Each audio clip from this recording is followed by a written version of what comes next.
So you've designed your logo and it's out in the world. Now, how do you make sure it gets used properly? The answer is a logo style sheet.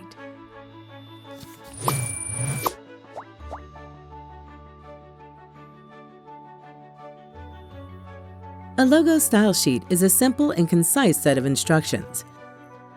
Consider it a source of truth for clients and others to see the do's and don'ts when using their new logo. Most importantly, the style sheet is a visual reference. Show, don't tell.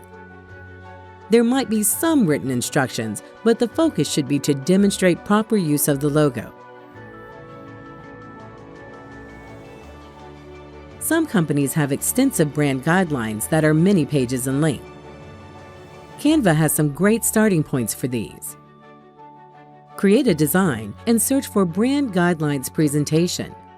This opens up a blank document with brand guideline templates. Let's try this one.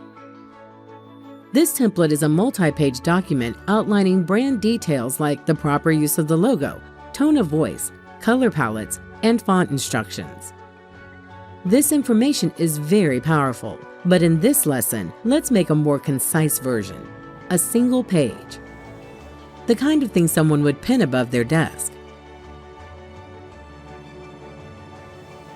Using this template, drag relevant template pages into the editor. These pages contain the go-to rules about the main logo. We can see rules on spacing and color guidelines, an outline of fonts, and a very handy do's and don'ts page.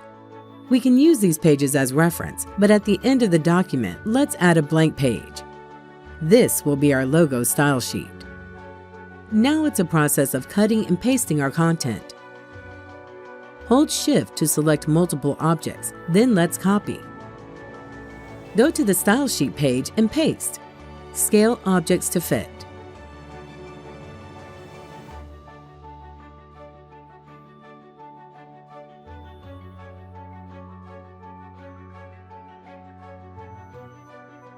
It's time to work on the layout of the style sheet. Some structure will be helpful.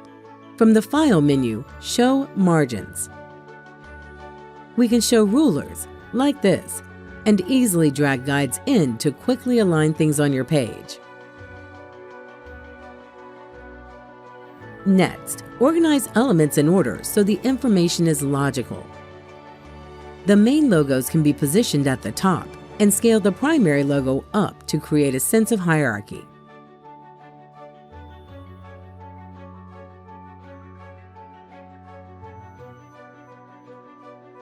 These instructions can sit underneath. We can show instructions visually. Here, we've used the logo as a reference point and shown the clear space that needs to exist around the logo. There is now a neat area of space for the color swatches. And the don'ts can work as a column on the right-hand side.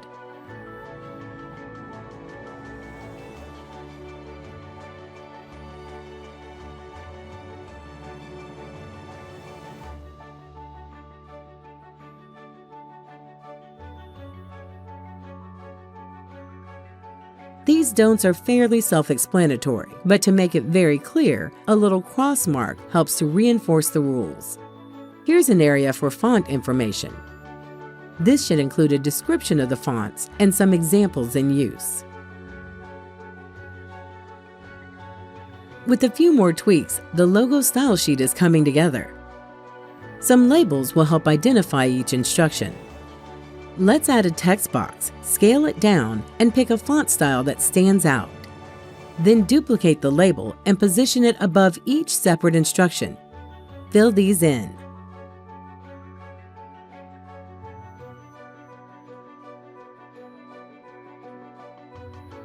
With a bit more refining and tidying up, we now have a simple logo style sheet that shows the essential information about the brand.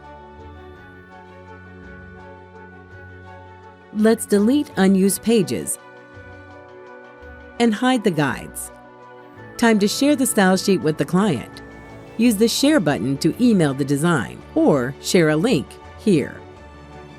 This helps set the client up for success with all the information they need when using their logo.